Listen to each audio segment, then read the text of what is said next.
Kalian pernah dengar istilah open source nggak? Mungkin beberapa pernah dengar ya. Jadi open source kalau di bahasa Indonesiain open source, open terbuka, source sumber. Tapi kan dibalik ya. Jadi kalau Indonesianya itu open source adalah sumber terbuka. Maksudnya sumber terbuka itu apa sih? Tapi ini gue ngomonginnya dalam konteks dunia per-IT-an ya.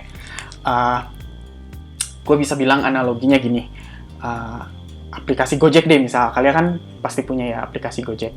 Nah, uh, di internet itu kalau kalian nyari aplikasi yang mirip fungsionalitasnya atau fungsinya kayak Gojek itu pasti banyak banget. Pasti banyak banget, kalian tinggal searching aja. Open source, jangan open source Gojek sih, lebih ke open source on demand application gitu. Atau aplikasi sumber terbuka yang mirip-mirip dengan Gojek itu pasti kalian nemuin banyak banget. Tinggal pilih aja mana yang cocok untuk kalian, terus kalian download, terus di custom gitu. Jadi aplikasi mereknya kalian misalnya Gojekan misalnya, atau apalah gitu ya. Nah, kurang lebih kayak gitu sih sumber terbuka yang dimaksud. Jadi berbagai hal yang lo pengen di dunia per-IT-an, misalnya website deh, sesimpel website. Itu yang paling terkenal adalah WordPress ya. Itu adalah salah satu sumber terbuka juga. Jadi kalian bisa cari, bisa download, bisa bikin gitu, nggak usah ngoding dari awal gitu. Nah, kurang lebih kayak gitu. Nah kan, gue sebagai programmer itu sangat-sangat tergantung sekali dengan per open sourcean ini gitu, karena kayaknya nggak gue doang sih, kayaknya semua programmer yang ada di dunia ini ketika bikin apapun itu pasti nggak bisa terlepas dari yang namanya open source gitu. Kayak Gojek sendiri aja tuh pun pasti bikin aplikasinya, aplikasi Android-nya itu banyak menggunakan project-project dari sumber terbuka untuk komponen-komponennya. Jadi ya dengan menggunakan open source dengan fungsionalitas yang udah ada di internet gitu. Jadi kita sebagai programmer ya nggak usah bikin semuanya dari awal gitu. Fungsionalitas yang bisa udah tersedia di internet ya kita tinggal download aja gitu kan. Nah, si open source ini macam-macam sih jenisnya. Ada yang memang boleh digunakan uh, si kodenya dan digunakan untuk aplikasi komersil gitu. Kayak aplikasi Gojek kan itu komersil dan mereka pasti ada open source-nya dan tapi boleh dikomersilkan. Tapi ada juga sih open source yang hanya untuk non komersil gitu. Kalau komersil lu mesti bayar. Ya macam-macam lah kalau itu.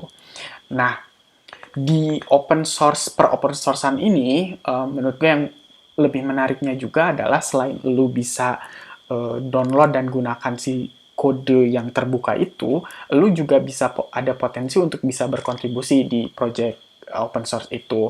Misalnya analoginya kita balik lagi ya ke aplikasi yang Gojek itu. Pada saat lu order Gojek nih, GoRide, misalnya titik penjemputan lu di aplikasi lu tentuin titik A. Tapi pas di order si abang Gojek itu malah ke titik B gitu kan, itu nggak akurat, nggak tepat gitu. Misalnya kayak gitu. Nah, terus karena lu programmer nih, lu ngerasa, aduh, nggak bisa nih kayak gini, order error-error mulu. Nah, karena lu programmer, ceritanya si Gojek ini tuh open source misalnya. Ya udah lu lihat kodenya, lu download, lu cari-cari mana yang error, terus pas udah ketemu lu benerin segala macam, wah, udah nih bener gitu. Kalau ngerasa udah bener, ada istilahnya lo misalnya lakukan pull request. Pull request itu analoginya kayak gini nih. Ini nih kode gue udah benerin, lu cek deh gitu. Nah, kayak gitu sih maksudnya kalau untuk pull request. Nah, kalau disetujuin sama si yang punya projectnya itu, ya bisa sangat potensi bahwa kode yang lu perbaiki, error yang lu perbaiki itu bermanfaat untuk semua pengguna Gojek yang misalnya ngerasa juga kesel error-errormu pas order gitu. Kayak gitu sih.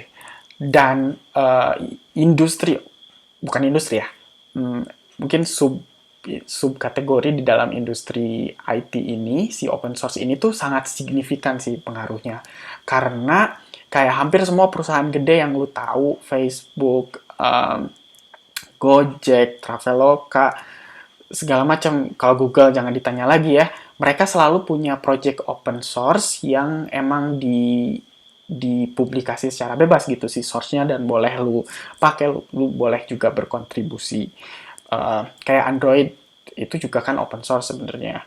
Terus kayak Facebook tuh punya banyak juga sih kayak React dan segala macam. Terus kalau Google yang cloud itu ada Kubernetes yang lagi uh, sering banget juga dibicarakan.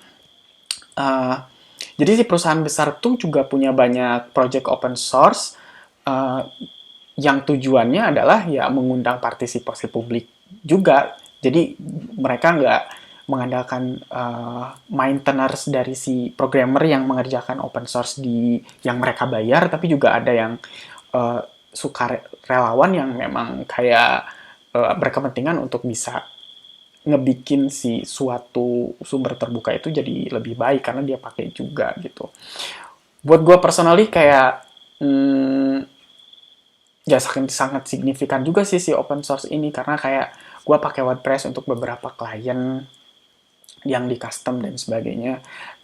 Gue pakai Code Igniter dan Laravel sebagai framework gitu. Jadi apa ya kalau analoginya? Ya, intinya kalau dengan framework lu nggak usah ngoding dari awal banget. Fungsi-fungsi yang udah sering digunakan tuh udah tersedia di si framework itu.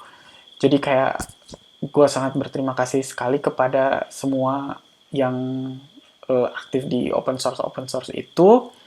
Uh, apa kalau kita di Indonesia gue lihat sih udah mulai banyak juga sih open source project dari startup gede kayak Kita Bisa. Itu gue sempat lihat repository di Git-nya, itu keren banget sih Kita Bisa. Terus Traveloka, Gojek dan sebagainya itu udah banyak juga sih open source ya.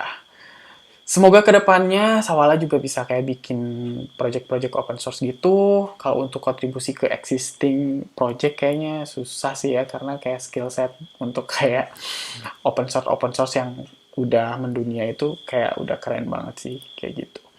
Nah, jadi di project open source ini kan si maintainers atau yang punya project itu kadang-kadang dia memang secara sukarela ya.